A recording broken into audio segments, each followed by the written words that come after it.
Então, vamos lá para o nosso assunto, né, do capítulo 4, da segunda unidade, que compreende as páginas 52 e 53, cujo tema é A África que está no Brasil. Professora Rita de Cássia, turma do 7º ano. Múltipla África. A África é um continente composto por 54 países e que possui uma grande diversidade cultural. Então, por que nós falamos, que a África, possui uma diversidade cultural? Porque, na verdade, nós falamos da musicalidade, da religiosidade e a criatividade, que os próprios africanos têm e enriquece nossa formação cultural. Então, essa contribuição ocorre desde a colonização do Brasil, no período da escravidão. Então, apesar de toda a condição precária em que viveram, os povos africanos e o próprio sofrimento pelo qual passaram, os africanos e os seus descendentes mantiveram viva parte de suas culturas por meio da tradição oral, das danças, dos cantos e das próprias comidas. E quando nós falamos também dessa diversidade cultural, nós estamos falando dos costumes, existentes entre esses povos. E aqui nós vamos ver artesanato, cultura e costume. O artesanato produzido pelas comunidades quilombolas representa traços da cultura africana adaptados ao Brasil.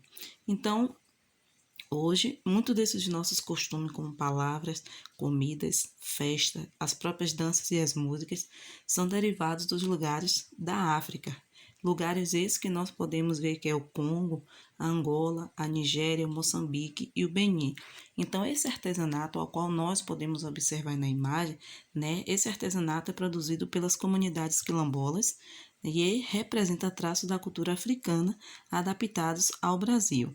E aí nós podemos ver a grande diversidade cultural, do artesanato, todos os saberes transmitidos pelos africanos, que serve como aprendizado para o nosso povo brasileiro.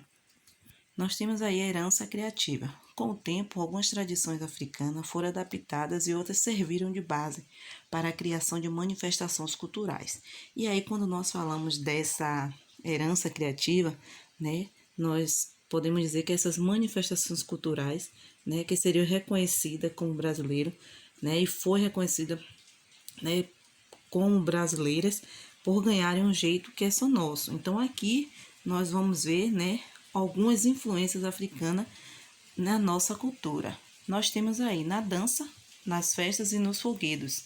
Nós temos a representação da capoeira, do maracatu, do próprio congado, samba de roda, o frevo, o bumba meu boi, o lundum. Então, todas essas expressões e muitas outras são todas de influência africana. Nós temos aí também a música, que as culturas africanas elas não deram instrumentos como o berimbau, nos deram aí o berimbau, o reco-reco e muitos outros tipos de tambores, e esses gêneros, como o choro e o samba, também apresentam forte influência africana. Nós temos também aí, nas artes visuais, nos artesanatos e objetos. E aí esses objetos aí que nós podemos ver, são os padrões africanos como forma de símbolos gráficos e também o uso de cores fortes e tons terrosos. Então, esse artesanato aí é a pulseira artesanal feita de miçangra que dá essa tonalidade, essa formação das cores fortes, a combinação do contraste para a maior formação dos seus desenhos. Nós temos aí também a atividade no livro na página 51, que é a primeira questão, onde vocês irão observar as imagens e desenvolver a atividade. Então, aí está um pouquinho do nosso assunto, falando sobre a múltipla África, ou seja, a diversidade cultural existente na África.